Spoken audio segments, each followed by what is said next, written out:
there will be issues, there will be trouble, there will be that being rubbed in the wrong way, and you will need to understand, know how to navigate, and exactly what you should do when you get to that place. So conflict would always arise, okay?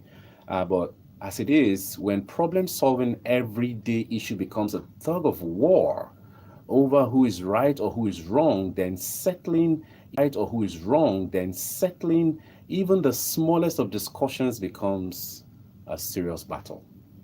Yeah. And we're on live. You can join us on YouTube live. That's www.youtube.com/Daniel Akpata. All right, Akpata is spelled Akpata. One Daniel Akpata is one word, and then you can join us live on YouTube. Okay, so a better alternative is what I call the win-win waltz, and that's a particular uh, marriage counselor by the name Heidler, who her book The Power of Two, speaks extensively about that win-win waltz. Okay, it's about, we toss information back and forth, we have an aha moment, and we come up with solutions that work very well, for both of us. That's what, each conflict or problems that arises in relationship should be handled. Okay, so you'd also, free yourself from the emotional and physical side effects of nasty fighting, such as feeling you've intimidated or dominated your mate, or that you've given in and given up on what you really want. Um, you'll have fewer tense times together and actually improve your health. Couples who learn to solve problems constructively together cut their risk of stress related health problems, including depression, cardiovascular disease, and lowered immunity. If both of you can solve your issues constructively together, you reduce the risk of stress related health problems. So, number one step is describe the problem in a few words and let your partner respond. Now, when you are describing the problem, you are not attaching the problem to a personality. You are not attaching the mistake to another person. What you're simply saying is, this is the issue. Okay, most of the time when people make mistakes, we now turn the mistakes on its own is supposed to be just a verb, okay? It's an action. But we turn the mistake into a noun. You know what a noun is, remember? Noun is a name of any person, animal, place, or thing. Mistake is not somebody's name. Uh-huh. So if someone makes a mistake or there's a problem and it's as a result of a mistake, the mistake is what you should focus on. The problem is what describe it in a few words and let your partner respond. Now, the opening round in problem solving, involves getting your overview of the issue out on the table. Don't smolder or expect your partner to guess. I think you get what I'm talking about. Now, you go to your parents' house for be able to get our tax return information, together before the work week starts. Then your spouse. My parents have been planning for this visit for months. I don't think we can or should. As little as this issue is, it can become a big issue. Okay? Now, so spell everything out appropriately, and both of you have a conversation without getting upset. Spell everything out. And then somebody should be willing at any point, in time to give in to this person or you give in to that person. Step 2, look together at deeper concerns. Now, what do I mean? Now, this is the exploration phase. Don't try to sell your point of view to your spouse. Don't try to sell it. Look at it and solve the problem just yet. Don't try to solve it just yet. Don't talk about underlying worries and issues that you are trying to solve. And do listen carefully to your partner's concern. Keep an open mind. Learn all you can about your own concerns. And now, see the big picture and form a mental list of both partners' concerns. Now, this is, concerns that will try to resolve. Okay, of course, in the next step, in step 3, you will see what I'm talking about. Here an example of what I'm talking about. You have a new deadline at work. That's you as the man, and meetings 3 nights this week. Plus, we promised to visit the neighbors on Tuesday night. The tax deadline is almost here. I'm afraid I'll be 3 a.m. trying to do all this during the week. I'll be grouchy and won't do my best at work, and I won't be very interested in socializing with our neighbors or contribute much to the meetings. I'm feeling squeezed. And then your spouse says, I really want to see my parents before they leave for their vacation. Spent much time with them in several months. Plus, my mother invited my aunt and uncle over to see us. Too important to me to be with my parents for more than a short and to feel at home. I'd like you to see them too and be with me for the big family dinner. All right. Now, if you notice, it's more about work, tax, and how drained is going to be about work and not interested so much in socializing. But check out the wife. The wife is talking more about spending time with parents, spending time, with family, and making sure that the man in her life that she loves so much, no matter how tired you are, no matter how squeezed, no matter how fagged out you are, you should prioritize and make sure that you are also with her. 2 different people. Okay, but as the man, you are supposed to have that dexterity and that open mind to make sure that you are there. Okay, so it's important that all of these things, you take it into cognizance and start to really make up your mind that yes, I'm going to make it work. Relationship is not easy. It's not a do or die affair. It's not easy, but once you make up your mind that, hey, we are going to do this, we have to do this, then you know that there is no going back. And you must also always keep that door open so that there can be that dialogue and the ability, to work things out, relating with one another, having an open mind, and saying to yourself, look, we are together forever. Nothing, is big enough, to take us away from one another. And all of this, starts to happen from where you have your constitution properly, spelled out, and right there, how to resolve conflicts is there. Now, we say that if you are wrong, don't rub it in. Yeah. Okay? I mean, if you are right, rather, don't rub it in. I told you. I know you won't listen. No. No. If you are right, don't rub it in. And make sure that you are that person that would always seek peace. And, there's always that possibility that there will always be a person who would be behaving like, look, I know send, it's not my problem. You are the one that has a problem and all of that.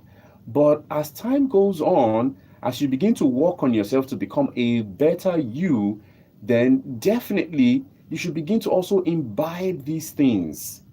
Imbibe them, because when you imbibe them, you are not doing anybody a favor, you are doing yourself a favor, and you are investing and making sure that your relationship is also going to grow and become a lot better.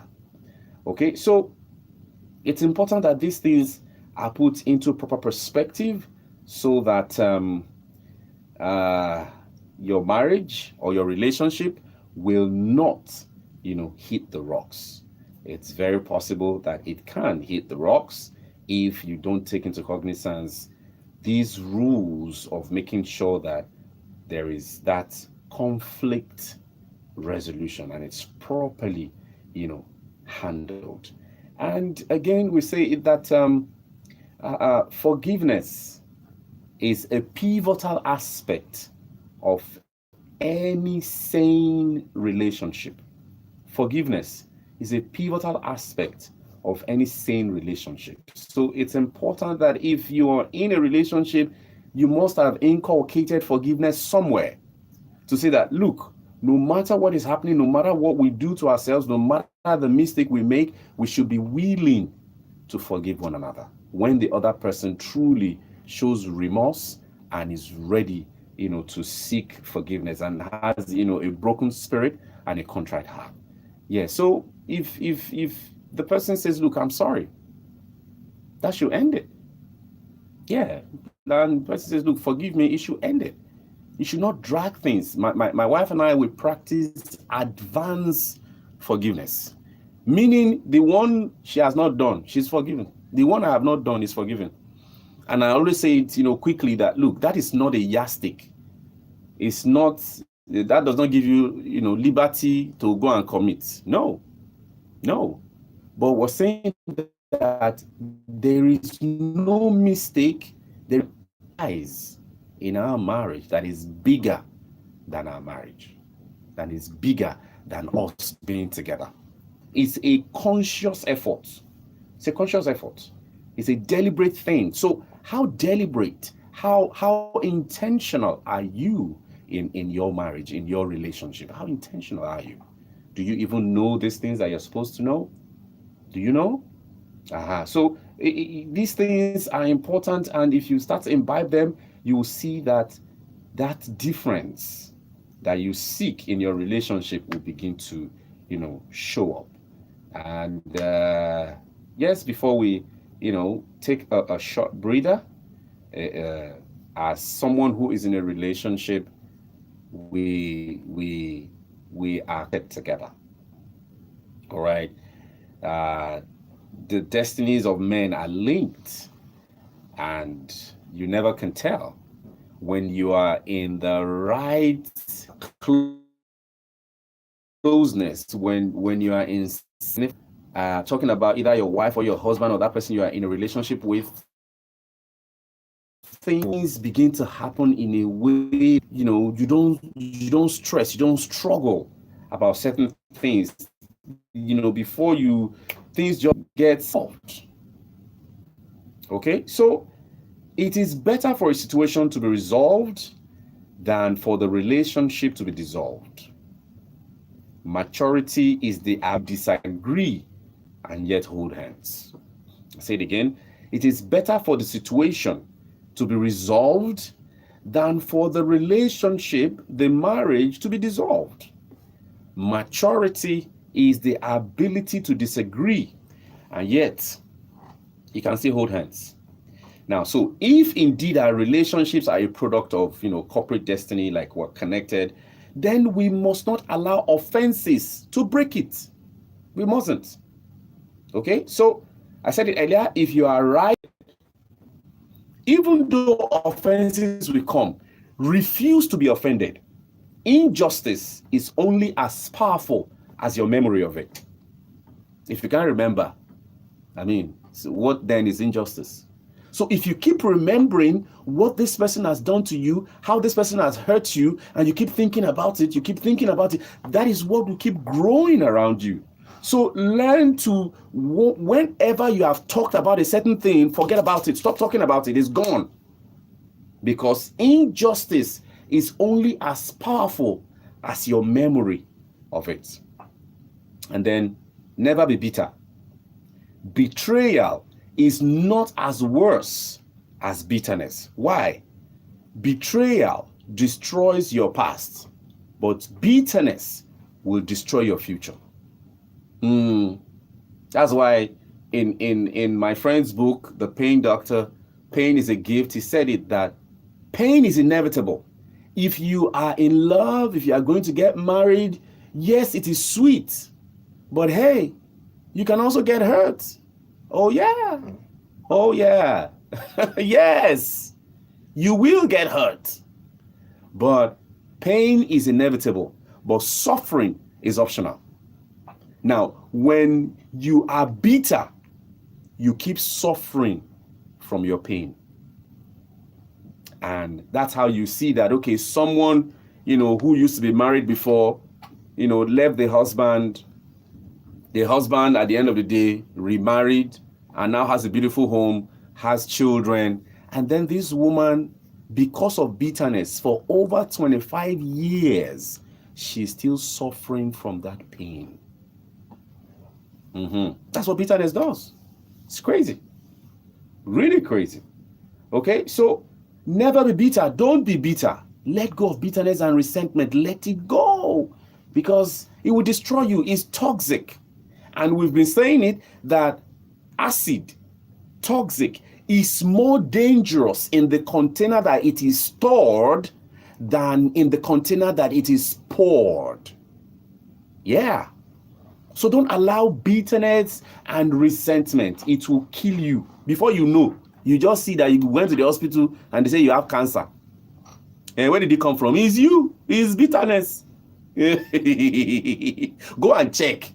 The research that there are people who don't forgive people, they always end up with cancer.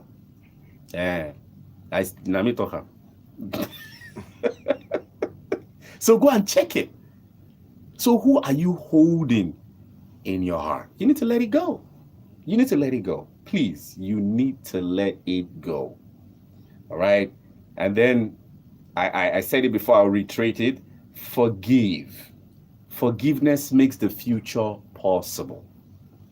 Forgiveness makes the future possible. And while you forgive other people, you are not only doing them a favor, even when we know that they do not deserve forgiveness. If we forgive other people, we are actually doing ourselves a favor. You are setting yourself free. Not that person. It's you. Because you deserve peace. And we say it regularly that darkness cannot drive out darkness. Only light can do that. Hate cannot drive out hate. Only love can do that. Forgiveness is the final form of love. No wonder the great book puts it that you should forgive 70 times, 70 times 7. 7 times 7. 70 times 7. Can you imagine? So who can offend one human being in a day? Even devils. Is it 300 or 400 and how many? 70 times 7. But that mass. Who is that individual that can actually offend you like that in one day? Even devil self will type for that kind of offense now. As offensive as the devil could be. So when we hold on to things, I said regularly that our marriages, any marriage that falls apart is because both parties involved are selfish. Nobody is willing to come down for the other person. And that's what marriage is all about. Somebody needs to stoop low at some point. And then you interchange. You rub my back, I rub your back, like that. But most of the time, it rests on the man of the house. Because you are the head. Being the head is not just about, do you realize I'm your husband? What's wrong with you? No. You need to have the right head. And then the vision to lead. Are you a leader? Have you even led yourself?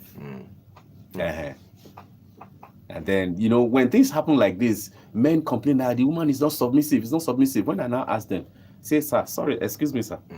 Who have you submitted to? Who is your mentor? I'm going to submit the assignment to him. That's when you hear something like, we can't give them that